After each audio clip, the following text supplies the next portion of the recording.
Энэ чиглэлийн үйл ажиллагаанд маш их одоо онцгой анхаарч ажиллах ийм одоо төлөвлөгөө байгаа. Ийм одоо ирмэлцэл бидэнд байна. Энэ ийм ирмэлцэл байна.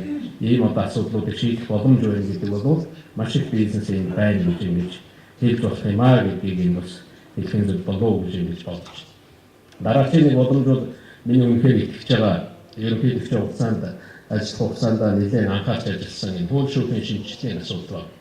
Бид нар эхлээд нэг 10-аад хуулийн өөрчлөлтөд энэ болчих болов гэж бодож байсан. Одоо бол 40 хуулийн өөрчлөлтийг хийх шаардлагатай байна. 40 гаруй шинэ хууль батлана. Үнэхээр Монгол улс хүн удирддаг улс байснаас хууль удирддаг улс руу бүрэн хэмжээнд ойрын хугацаанд энэ шилжилтийг ойрын жилүүдэд хийж чадна. Үүнд бол би үнэхээр итгэлтэй байна. Энд ч гэсэн манай энэ одоо дэлхийн бидэнтэй хамтарч ажилладаг хүмүүс итгэлтэй байх ёстой гэж байх болов гэж ингэж бодож байгаа. Ганцхан жилийн хугацаанд 2012 оны дүнгээр авчирч жишээлбэл Авилгалын 26 орноор одоо урагшилж чадсан байна. Тэгэхээр бид бол энэ амжилтаа улам ахиулна.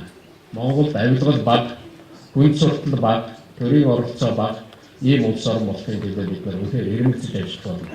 Сүүлийн үед Монголд гарч ирж байгаа нэг хүндрэл ер нь гараад сүүлийн 3-4 жил одоо нэлээд архагшсан ийм одоо хүндрэл бол юм бол төрийн оролцоо, юм бол төрийн хүнд суртал, юм бол одоо төрийн хувь хэмжээ, төрийн өмчийн одоо хувь гэсэн ийм хандлага маш их газар авсан. Энэ газар авсан энэ байдлыг бид нэр таслан авсахын төлөө юм. Ер нь цаашаа төрийн оролцоон дээр цаашаа бид нар мораториум тогтоож өгч болно.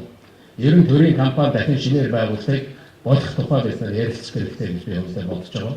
Энэ чиглэлд би ер нь нэлээд одоо санаачлах гаргаж ажиллая гэж засгийн газартаараа ярьж ингэж ажиллаж байгаа.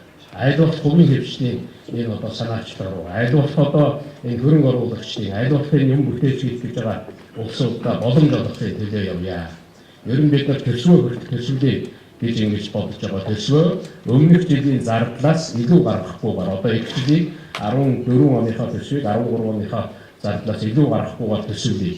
Бүр хасч төсвөлээ гэсэн ийм одоо төсвөө алдагдгүй болохын төлөө ажилладаг болоё гэсэн ийм ирмэлцэлтэй байна. Иймэрхүү байдлаар төрийн оролцоо бол нэг сайн оролцоо гэж шуурга байдаг гэж боддог.